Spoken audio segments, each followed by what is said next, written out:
You take $18,000 out of your IRA this year. Fair enough, you earned it, you saved it, it's yours. But when your tax return shows up, the IRS treats you like you pulled out closer to $29,000. You didn't hide anything. You didn't do anything wrong. You just switched on your retirement income in the wrong order. And that single mistake, made by careful, responsible savers every single day, can hand the government thousands of dollars that never had to leave your pocket. Here's the part nobody tells you at your retirement send-off party. Most Americans walk into retirement with three separate income switches: your traditional 401k or IRA, your Social Security check, and, if you're one of the shrinking number of people who has one, a pension. They all look like income on paper. They do not behave the same way once the IRS gets involved. One switch you control completely. One switch you can speed up or slow down for a real financial reward, and one switch just flips on and does its own thing. Flip them in the wrong order and they start fighting each other on your tax return, and that fight is where a lot of good savers quietly lose money they never even knew was at risk. Quick rundown so we're all on the same page. Your traditional 401k or IRA, never taxed going in, fully taxed as ordinary income coming out, and it's the one account where you're mostly in the driver's seat once you're past 59 and a half. Nobody forces your hand until required withdrawals kick in at 73. Social Security. You can start as early as 62, but you're locked into a permanently smaller check for life. Wait until 70 instead, and that check grows every single year you hold off. And here's the detail almost nobody knows. Social Security isn't taxed based on the size of your check. It's taxed based on everything else going on around it. Your other income decides how much of your own benefit the IRS gets to touch. And a pension, if you have one, is usually a fixed check that turns on automatically at retirement or at a set age, fully taxable. And it fills up your taxable income floor whether you plotted for it or not. So what does the safe path look like for most people? Claim Social Security early because a guaranteed check feels smart. Leave the 401k alone because someone once told them never to touch it. Let the pension start whenever it starts. It sounds responsible. It is also exactly the sequence that walks you straight into three traps. Trap 1 is the big one. Call it the Social Security Tax Torpedo. The IRS calculates something called your combined income, your adjusted gross income, plus any tax-exempt interest, plus half of your Social Security benefit. Cross certain lines with that number, and a chunk of your benefit. A benefit you already paid into for decades becomes taxable too. For single filers, once combined, income passes $25,000. Up to half your Social Security can be taxed. Past $34,000, up to 85% of it can be.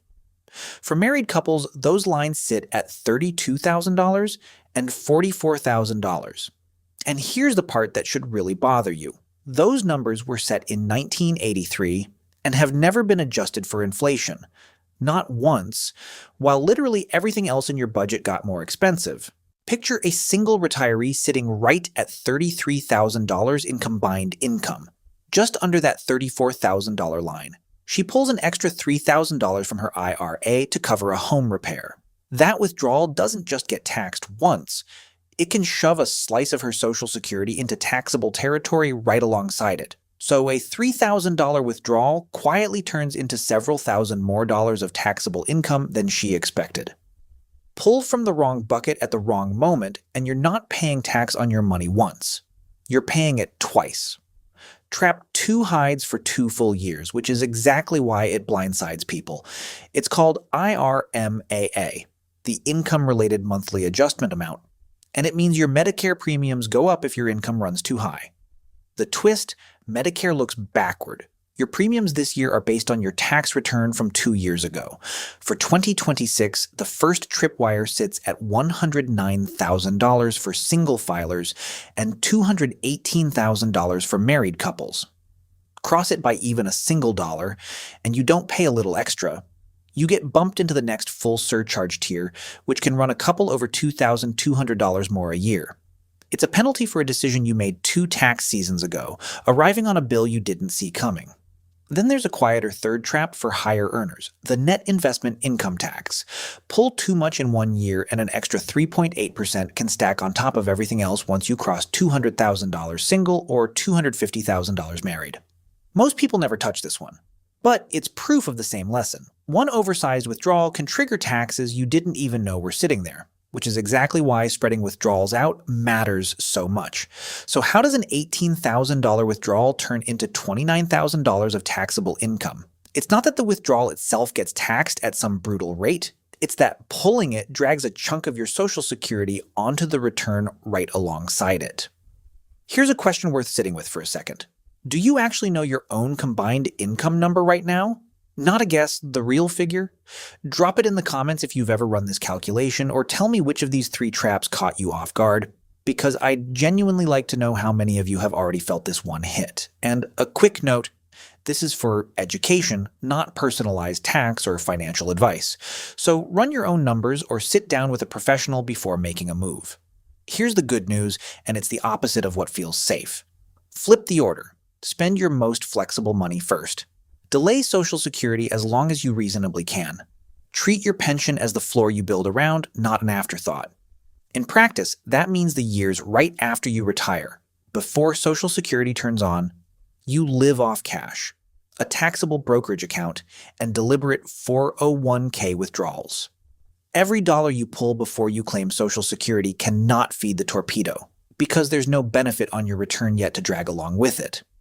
Those same low-income years are also your best window to convert traditional IRA money into a Roth, paying tax now at 12% or 22% while none of these traps are armed.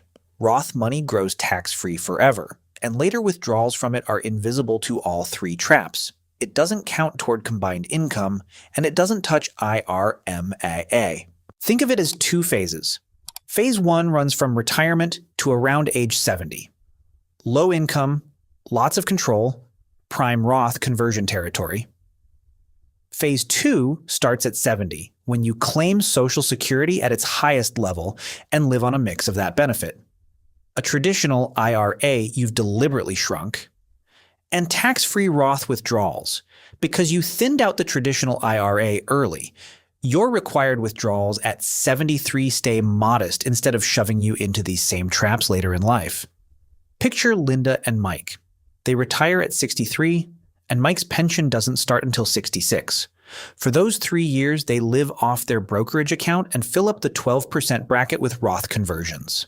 When the pension turns on, they scale back conversions to stay clear of the IRMAA line. At 70, they claim Social Security at its richest number. Their traditional IRA is lean, their required withdrawals are gentle, and they top off spending with tax-free Roth money. They didn't earn more than the couple next door, they just claimed things in a smarter order. One more piece of good news for 2026. There's now a senior deduction of up to $6,000 per person, or $12,000 for a married couple, available for filers 65 and older through 2028. It phases out at higher incomes, and it won't erase these traps entirely, but it does buy you a little extra breathing room while you're building this strategy. I'll be straight with you. This isn't one size fits all. If your health is uncertain, your savings are thin, you need the income now, or you're widowed and the benefit math changes, claiming Social Security earlier can be exactly the right call, and there's nothing wrong with that. The goal was never always wait. The goal is being intentional, because the wrong order can be genuinely expensive. Don't let the tax tail wag the dog. Build the retirement you actually want first, then optimize the taxes around it. Here's your simple checklist. Do you have a pension? If so, it fills your taxable floor early, so guard those IRMAA lines closely. Can you cover your spending without Social Security right away? If yes, delaying becomes a real weapon. Are you sitting close to a tax bracket edge or an IRMAA line? If so, be careful about any lump sum withdrawal that could tip you over. That's the whole map. The right order was never about squeezing the most out of any one account. It's about keeping the most across your whole retirement. For a lot of people, that means spending brokerage and 401k money first, converting to Roth while the traps are quiet, and leaving Social Security alone until 70. Get intentional about the sequence, and most of these surprises simply disappear. If this changed how you think about your own retirement paychecks, go find your real combined income number this week. And if you want more breakdowns like this one that actually walk through the math instead of just waving at it, subscribe. Because that's exactly the kind of retirement planning this channel is built around.